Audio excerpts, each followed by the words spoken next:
దేవుని యొక్క పిల్లలమైన మనం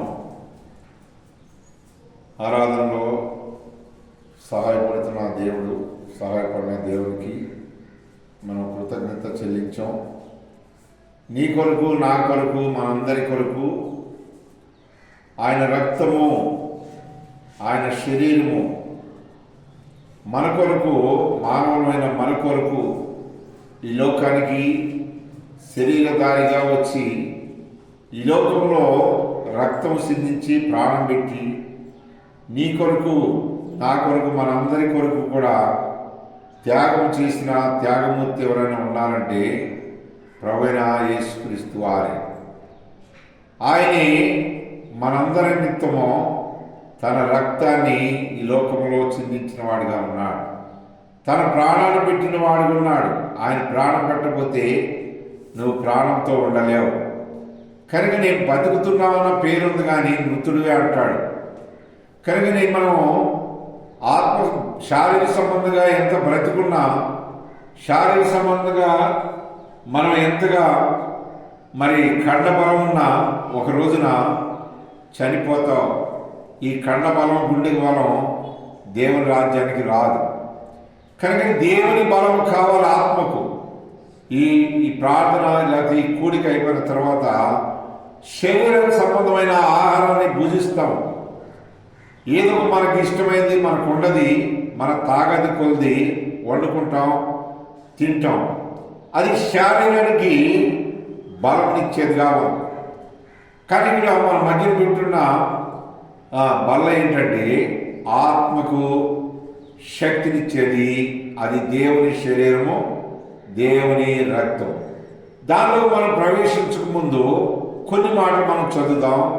కొలసీలకు రాసిన పత్రిక 3వ అధ్యాయము, కొలసీలకు రాసిన పత్రిక 3వ అధ్యాయంలో మనం కొన్ని మాటలు చదువుకుందాం రండి. కొలసీలకు రాసిన పత్రిక 3వ అధ్యాయము 23వ వచనం, 24వ వచనం. ప్రభువు వలన స్వాస్థ్యమును ప్రతిఫలముగా పొందుదుమని ఎరుగుదుము గనుక మీరు ఏమి చేసినాను అది మనుషుల నిమిత్తము కాక ప్రభు నిమిత్తమని మనసు పూర్తిగా చేయుడి. ప్రభువైన క్రీస్తులకు దాసులై ఉన్నారు. చూడండి, ఇక్కడ దేవుని యొక్క బిడ్డలమైన మనం నేర్చుకోవాల్సింది ఏంటి? ఈ కొలసీ సంఘానికి, కొలసీలో ఉన్న పరిశుద్ధులకి పౌలు గారు ఏం నేర్పుతున్నాడు చూడండి. రోమీలకు రాసిన పత్రిక 12వ అధ్యాయంలో ఏమనంటున్నాడు చూడండి. రోమా 12వ అధ్యాయం మొదటి మాటలో మనం చూస్తాం. చదవండి. కాబట్టి సహోదరులారా, పరిశుద్ధమును దేవునికి అనుకూలమైన సజీవ యాగముగా మీ శరీరములను ఆయనకు సమర్పించుకొనుడి అని దేవుని వాక్యమును బట్టి మిమ్మల్ని బ్రతిమాలుకొనుచున్నాను. ఇట్టి సేవ మీకు మంచిది. యుక్తమైనదంటే మంచిది.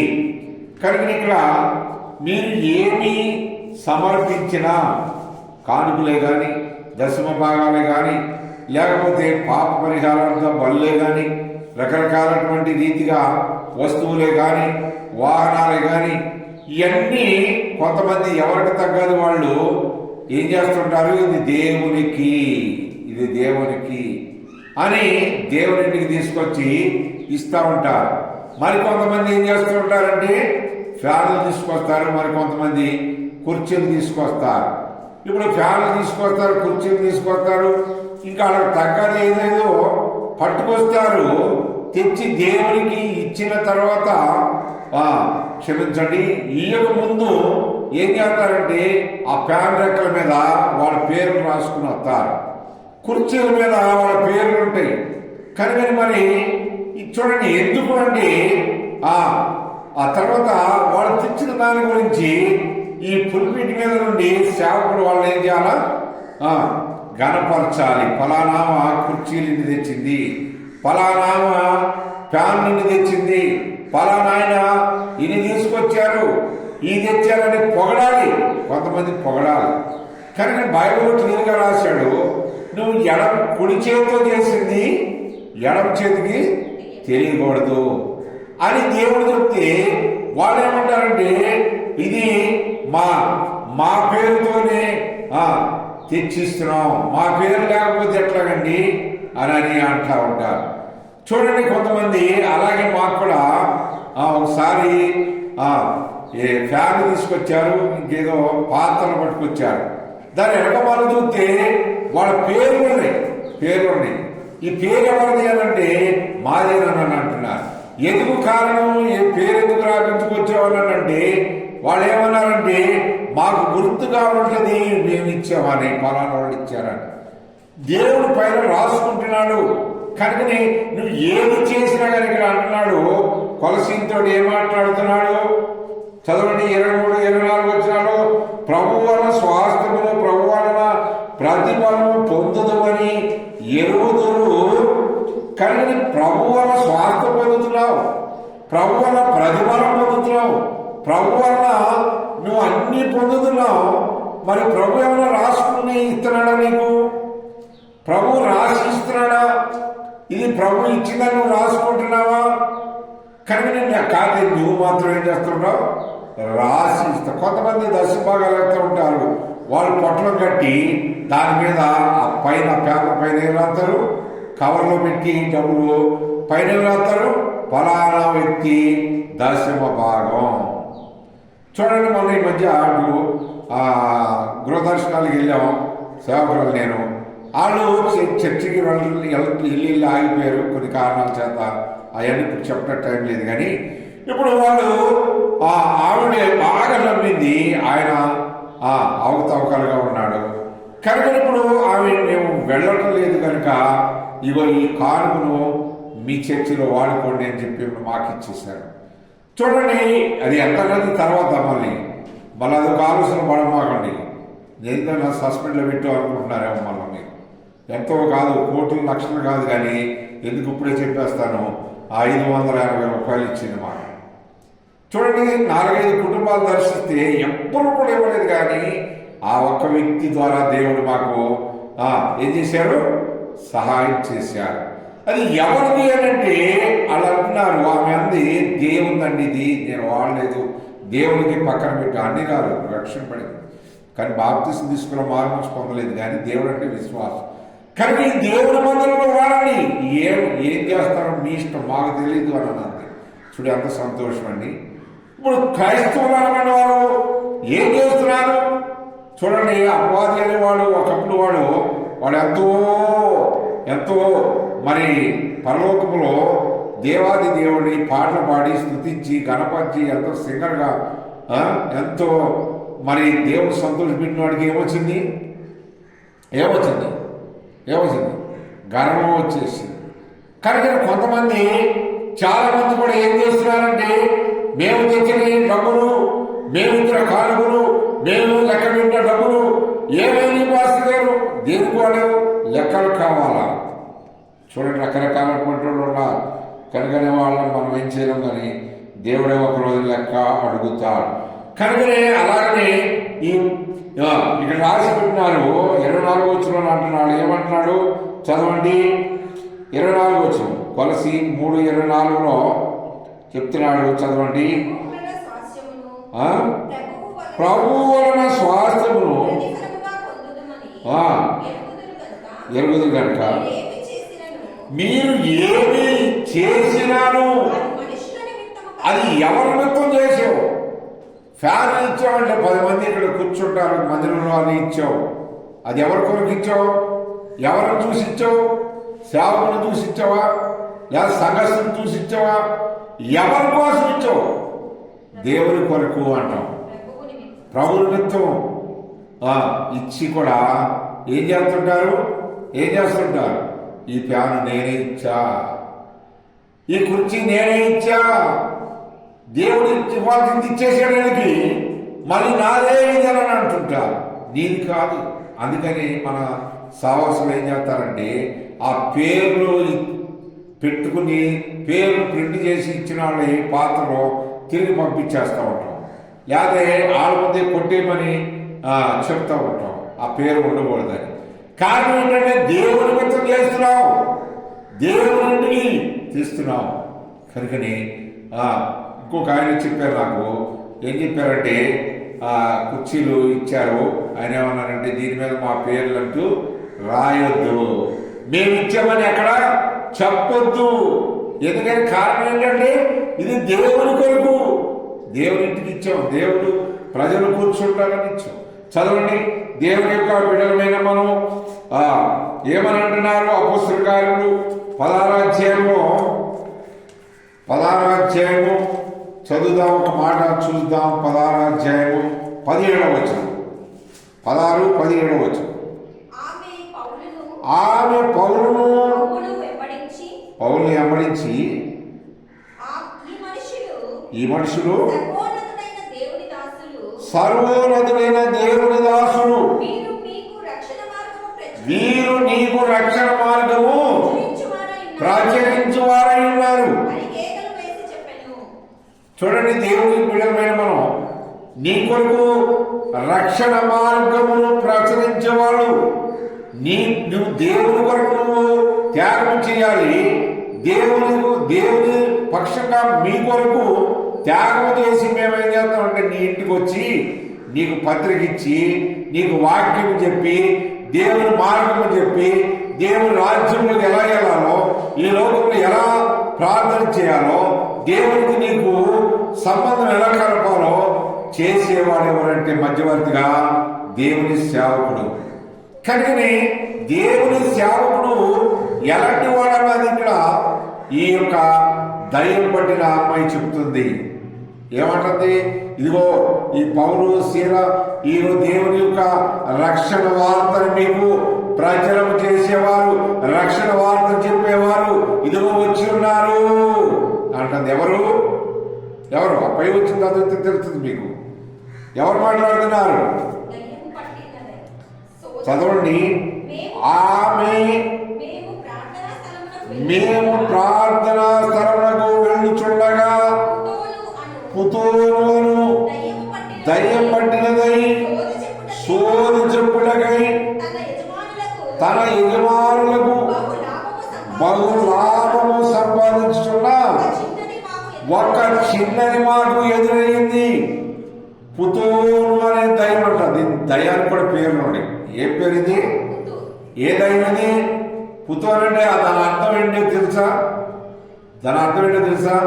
ఆదికాండం 3వ అధ్యాయంలో చదవద్దు, కానీ అక్కడ అవ్వమ్మను పాడు చేసింది ఏదుందో అదేంటిదని చెప్పండి. భయంకరమైన ఘట సర్పం. అది ప్రకటన గ్రంథంలో కూడా ఉంది, బైబిల్లో అక్కడక్కడ కనపడతా ఉంటుంది. ఈ యొక్క ఈ సోది చెప్పే దైవం ఏం చేస్తుందంటే, నువ్వు ప్రభుకి డబ్బులు ఇచ్చావు కదా, కానుకలు ఇచ్చావు కదా, దశభాగాలు ఇచ్చావు కదా, అవి ఏమైందో కదా. ఏం చెప్తున్నాడు? నువ్వు దేవుడికి ఇచ్చింది నీకేం సంబంధం? దేవుడింట్లో ఉంటుంది, దేవుడింట్లో వాడుతుంటాం, దేవుడి పని కోసం వాడతాం. ఎక్కడొచ్చి ఇంకోసారి సువార్తకు దేనికో వాడుతుంటాం, మందిరాలు కడతాం, లేదా దేవుడి పని చేస్తానికో వాడుతూ ఉంటాం. అవన్నీ లెక్కనంటే చూడండి, దేవుడి యొక్క మెత్తం చెయ్యి, నువ్వు దేవుడి వరకు చెయ్యి. నువ్వు నిజమైన క్రైస్తవుడు అయితే. కానీ ఇక్కడ ఈ దయ్యానికి తెలిసింది వీళ్ళు మీకు ఏం చెప్తారు?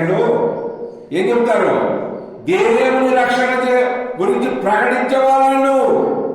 ఈ రోజున సేవకుల విలువ ఎవరికి తెలియట్లేదంటే, కొంతమంది మనుషులకు తెలియట్లేదు, లోకస్తులకు తెలియట్లేదు, దేవుని విలువ తెలియదు, దేవుని సేవకుల విలువ తెలియట్లేదు, దేవుడు అంటే అవగాహన లేకుండా పోతుంది.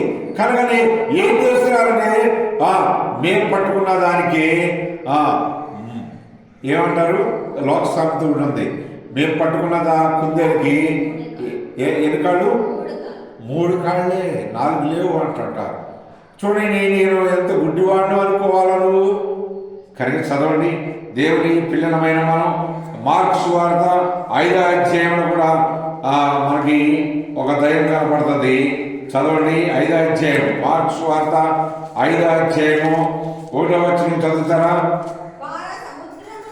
వార సముద్రములకు అద్దరినున్న జరాసీన దేశములకు వచ్చి ఆయన దోణి తిరగానే అపవిత్రాత్మ పట్టినదై సమాధిలో నుండి వచ్చి ఏం చేస్తుంది? సమాధి నుంచి ఎదురుపడి ఏమంటుంది? ఎవరని చెబుతుంది? ఆయన ఎవరని చెబుతుంది? సమాధిలో నివాసం చేసేవాడు. చదవండి 7వ వచనం చదవండి. వాడు ఎవడు? యేసు. ఎవరు చెబుతున్నారు ఈ మాట? దైవం చెబుతుంది. యేసు సర్వోన్నతుడైన దేవుని కుమారుడు అంటుంది. నీకు తెలుసా సర్వోన్నతుడు ఎవరో? నీకు తెలుసా సర్వోన్నతుడైన దేవుని కుమారుడు ఎవరు? సర్వోన్నతుడు తెలవదు, సర్వోన్నతుడైన కుమారుడు కూడా తెలియదు.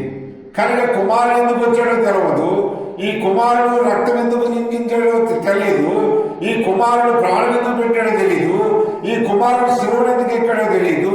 ఈ కుమారుడు ప్రజల కొరకు ఏం చేశాడో కూడా కొంతమందికి తెలియక ఏం చేస్తున్నారు?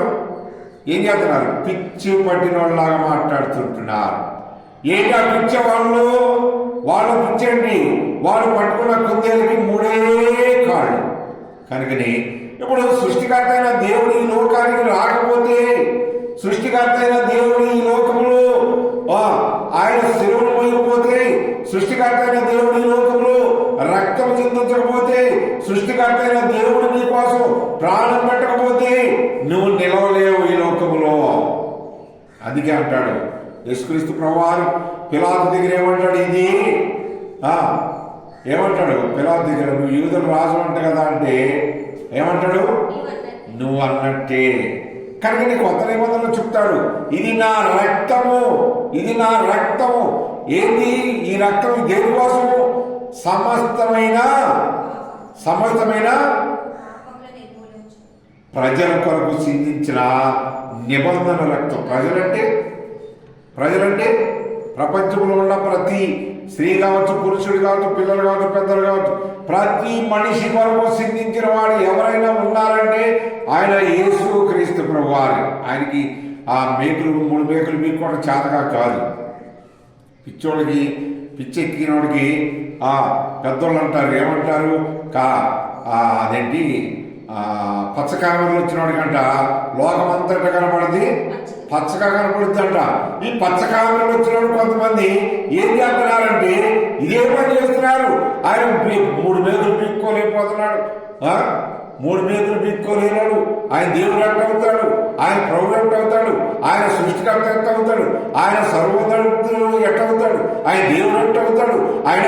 ఆయన ఏం తీసుకోలేకపోతున్నాడు.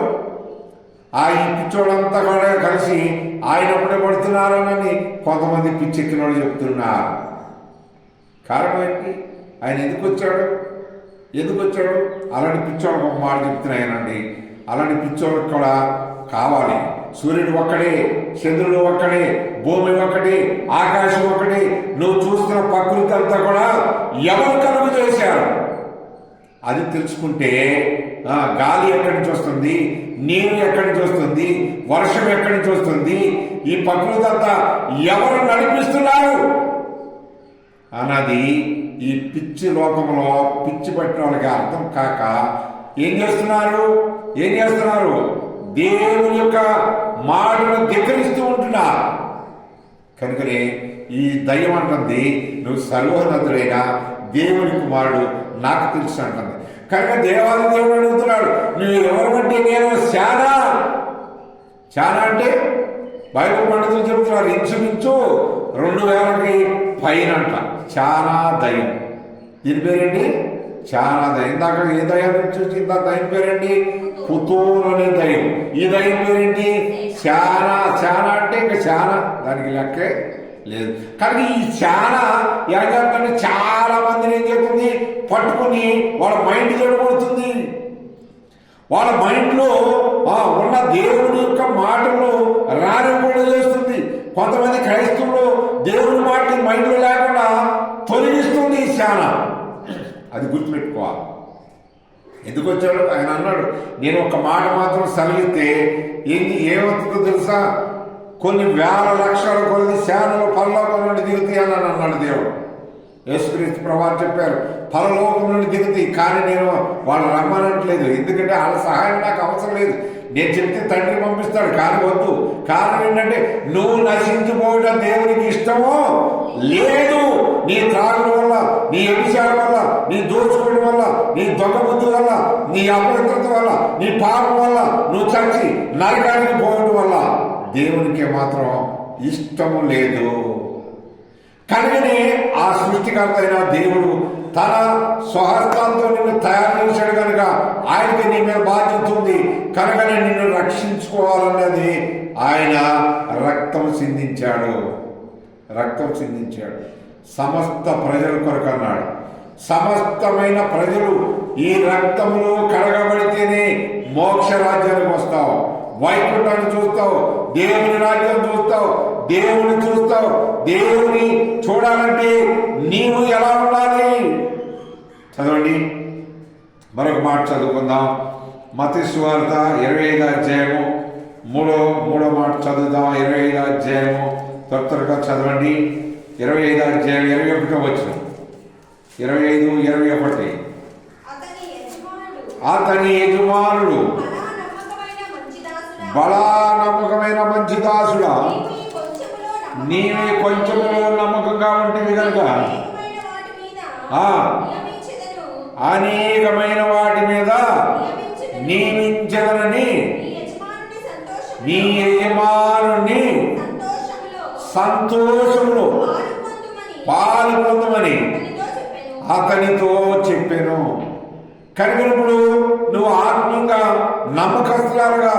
నమ్మకస్తులుగా ఉంటే దేవాది దేవుడు ఏమన్నాడండి, ఏమన్నాడు?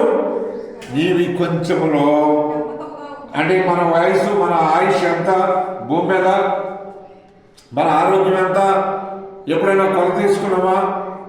ఫలానా సంవత్సరానికి నేను చచ్చిపోతాను అని పుట్టింది రాసుకుంటాం, కానీ చచ్చేది ఎవడు కూడా రాసుకోలేడు. కారణం ఏంటంటే నీటి మీద తేలియ బుడగలంటి వాడు నువ్వు, త్రాసు మీద దూళ్ళంటి వాడు. కానీ ఎప్పుడు చస్తావో తెలియదు, ఎప్పుడు నరకానికి వెళ్తావో తెలియదు. కనుక కొంచెంలో నమ్మకంగా ఉండు. అప్పుడు దేవుని రాజ్యంలో నీకు ఏమొస్తుంది? మెప్పు, ఘనత. దేవుని రాజ్యంలో అద్భుతమైన రీతిగా దేవుడు నిన్ను ఏం చేస్తారంటే ఘనపరుస్తారు. చదవండి, మత్తయి సువార్త 18వ అధ్యాయం. మత్తయి సువార్త 18వ అధ్యాయం 32వ వచనం. 18, 32, 33 కూడా చదువుతాం. అప్పుడు వాని యజమానుడు వాడిని పిలిచి, చెడ్డదాసుడా, నీవు నన్ను వేడుకుంటావు కనుక క్షమించి తిని. నువ్వు చేసిన అప్పులు క్షమిస్తాడు, నువ్వు చేసిన పాపం క్షమిస్తాడు, నీ యొక్క బుద్ధిని మారుస్తాడు, నీ జ్ఞానాన్ని మారుస్తాడు, నువ్వు దేవుని బిడ్డగా ముద్రిస్తాడు. కనుకనే చాలా మంది ఏం చేస్తున్నారు? అప్పులు చేస్తున్నారు. ఏమవుతున్నారు? తిప్పలు తప్పట్లేదు. వాళ్ళు చీళ్ళు వచ్చి నా డబ్బులు ఎప్పుడు ఇస్తావు, నా అప్పులు ఎప్పుడు కడతావు అనంటే ఒంటి నిండా అప్పులు, ఇంటి నిండా అప్పులు అన్ని చేసి ఈ లోకాన్ని విడిసి ఏదో ఒకటి మందేసుకుని సూసైడ్ చేసుకుంటే, చచ్చిపోతే ఇంకా ఈ లోకంలో నన్ను ఎప్పుడు అడిగే కూడా ఉంటాడు కదా అని కొంతమంది ఏం చేస్తున్నారమ్మా? చనిపోతున్నారు. ఎవరికి నష్టం? నీ ఆత్మకు నువ్వే తీర్పు తెచ్చుకుంటే నీ ఆత్మ ఎక్కడ పడుతుంది? నరకానికి వెళ్ళిపోతుంది.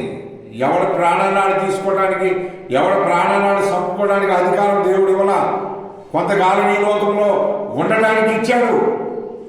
ఏమంటున్నాడు అక్కడ? ఏమంటున్నాడు? చదవండి తొందరగా. 33వ వచనం. నేను నిన్ను కరుణించిన ప్రకారము నీవు నీ తోడి దాసుని కరుణింపవాలని కదా అని వారితో చెప్పిన అందుచేత వారి యజమానుడు కోపపడి తనకు అప్పు ఇచ్చిన అంతయు చెల్లించు వరకు వారిని అప్పగించాను. ఎవరు బాధపరిచేవాళ్ళు? ఎవరు బాధపరిచేవాళ్ళు? వాళ్ళకి అప్పచెప్పేశాడంట. ఎవరికి వాళ్ళు? ఎవరండి? నువ్వు క్షమించకపోతే ఎవరికి అప్పచెప్తాడు? నిన్ను బాధపరిచేవాళ్ళు ఎవరు? కొట్టి తీసుకుపోయి నరకంలో పడేసేవాళ్ళు ఎవరు? దేవతలే. బాధపరిచేవాడు వాళ్ళే. వాళ్ళని తీసుకెళ్ళి అక్కడ పడేస్తారు. కనుకనే నువ్వు క్షమించు. మీలో ప్రతివాడు తన సహోదరుని అమ్మా హృదయపూర్వకంగా క్షమించని ఎడల నా పరలోకపు తండ్రి ఏం చేస్తాడు? పరలోకపు తండ్రి కూడా ఏం చేస్తాడు? అప్పగిస్తాడు. నువ్వు క్షమించాలి. క్షమించకపోతే నీకు క్షమాపణ దొరకదు. చదవండి మత్తయి సువార్త 24వ అధ్యాయం 25వ వచనం కూడా చదువుదాం త్వరగా. ఇదిగో చదవమ్మా.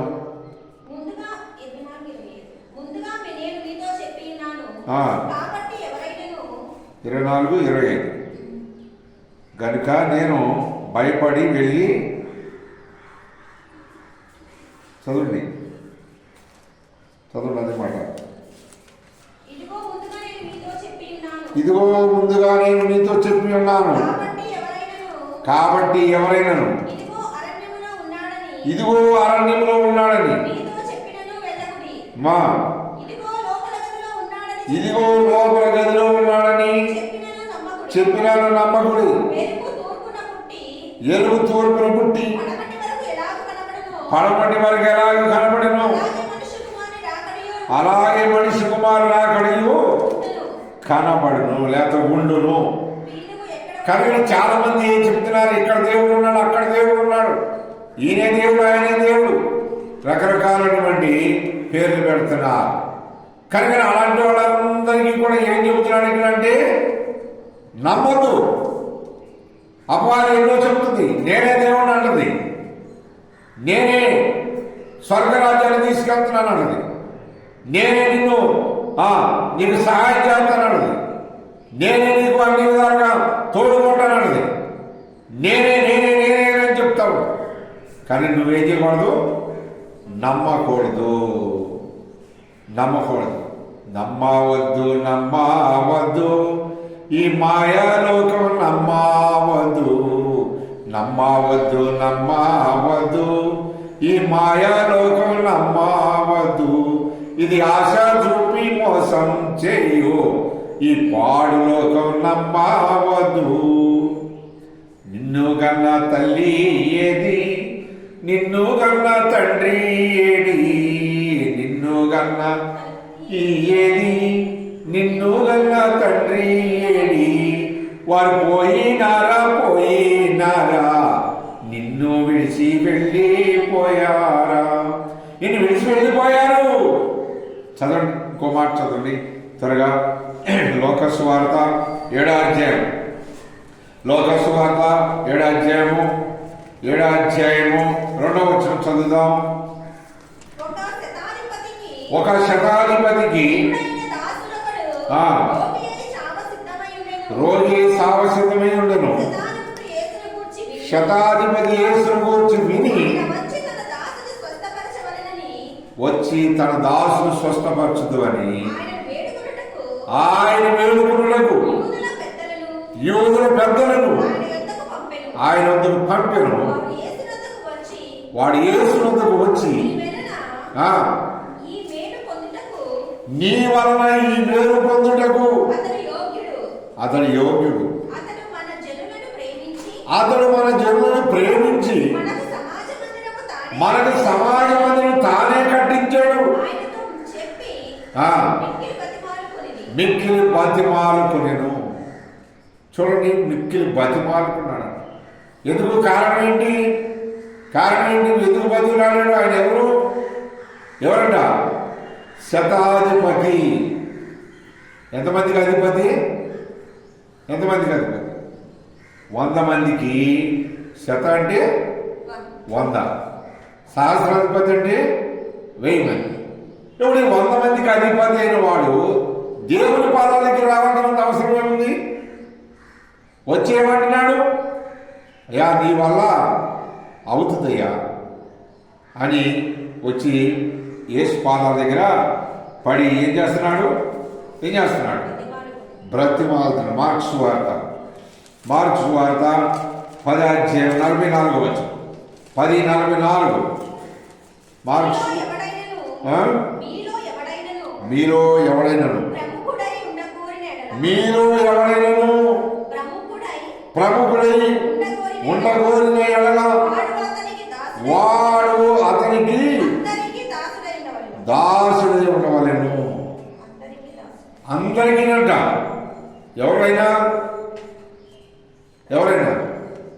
ఎవరికి దాసుడయ్యాడు దేవుడు? ఎవరి కొరకు రక్తం చిందించాడు? పాపుల కొరకు. అది అంటాడు, నేను పాపులను పిలవచ్చు తిని కానీ నీతిమంతుల వరకు నేను రాలేదు. ఎవడైనా ఈ లోకంలో నీతిమంతులు ఉన్నాడంటే వాడి కోసం నేను రారా? ఎవడైనా పాపి ఉన్నాడంటే నేను ఆడి కోసం వచ్చాను. నేను పాపిని ప్రభు అంటే నేను రక్షిస్తాడు. నేను ద్రోహినంటే నిన్ను కరుణిస్తాడు. నేను దొంగనంటే నీ ముందు మారుస్తాడు. నేను దోచుకున్నానంటే నీ మనసు మారుస్తాడు. సృష్టికర్త అయిన దేవుడు. అందుకని చదవండి, ఇంకో మాట చదవండి. ఏమని అంటున్నాడు? లోకాసు వార్త 2:29. లోకాసు వార్త 2:29. కాగా నాదా ఇప్పుడు నీ మాట చొప్పున సమాధానంతో నీ దాసుని పంపించుచున్నావు, పోనించుచున్నావు. అన్యజనులకు నిన్ను బయలుపరచుటకు వెలుగుగాను నీ ప్రజలైన ఇశ్రాయేలుకు మహిమగాను నీవు సకల ప్రజల ఎదుట సిద్ధపరిచిన కన్నులారా చూచి తిని. నీ రక్షణ కన్నులారా చూచి తిని. దేవుడు కరుణించాడు. దేవుడు నిన్ను ఇంకా ప్రేమిస్తున్నాడు. నువ్వు ఏ స్థితిలో ఉన్నా నిన్ను ప్రేమిస్తున్నాడు. ఏ పరిస్థితిలో ఉన్నా దేవుడు ఆదుకోవాలని చూస్తున్నాడు. చాలా మందికి ఈ యొక్క విలువ తెలియట్లేదు. చూడండి, చివరి మాట చదువుకుందాం. లోకాసు వార్త 12:32. లోకాసు వార్త 12:32 కూడా చదువుకుని మనం ముగించుకునే వారంగా ఉందాం. చదవండి.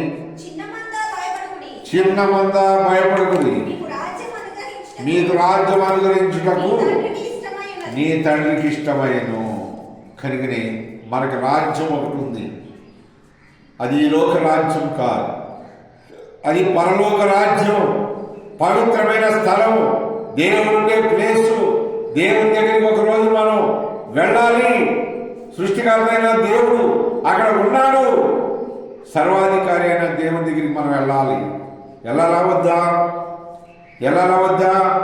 ఆ రాజ్యం చూడాలని, ఆ మోక్ష రాజ్యానికి వెళ్ళాలని, ఆ వైకుంఠానికి వెళ్ళాలని, ఆ యొక్క పరలోకానికి వెళ్ళాలని, ఆ పవిత్రమైన స్థలానికి వెళ్ళాలని జపధర్మాలు, నానా రకాలైనటువంటి దాన ధర్మాలు, అన్నదానం, పుణ్యదానం, గోదానం, భూదానం, వస్త్రదానం, ఎన్నో దానాలు చేస్తున్నారు. కానీ నీ హృదయం దానం చేయట్లా.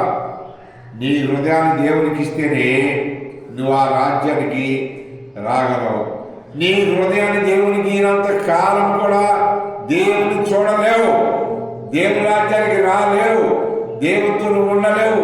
క్రైస్తవులు కావచ్చు, ఎవరన్నా కావచ్చు. సృష్టికర్త అయిన దేవుడు నిన్ను అడుగుతున్నాడు.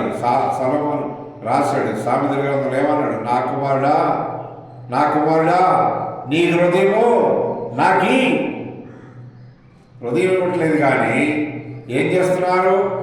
హృదయాన్ని ఇవ్వట్లేదు. దేవునికి తన హృదయాన్ని అప్పగించుకోవట్లేదు. అందుకనే అంటాడు పౌలు గారు, కాబట్టి ప్రతి మనుషుడు తనను తాను ఏం చేసుకోవాలి? మొదటి కొరింథీ 11:28 చెప్తున్నాడు చివరి మాట. ఏమంటాడు? తనను తాను పరీక్షించుకుని వాళ్ళను అలాగు చేసి ఆ రొట్టెని తిని ఆ పాత్రలోది తాగవలను. ప్రభు శరీరమని వివేచింపగా తిని త్రాగువాడు తనకు శిక్ష ఉంది.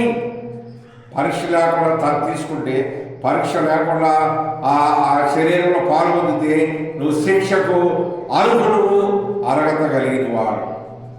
కనుక అట్లాంటి స్థలానికి వెళ్ళకుండా ఉండటానికి కొరకే దేవాది దేవుడు అక్కడే ఇంకో మాట రాశాడు. తనను తాను మన శరీరాన్ని మనం తీర్పు తీర్చుకున్న ఎడలా తీర్పు పొందకపోదు అంటాడు అదే అధ్యాయం. నువ్వెలా ఉన్నావు? దేవుని రాజ్యానికి వచ్చేటట్టున్నావా? దేవుని విడిచిపెట్టేటట్టున్నావా? దేవుడు నాకు అవసరం లేదులే అనేటట్టున్నావా? ఏ రీతిగా ఉన్నావో నాది ఇప్పుడే పరీక్ష చేసుకుందాం. కొంత సమయం పరీక్ష చేసుకుందాం. దేవుని మాటలు దీవించి ఆశీర్వదించును గాక.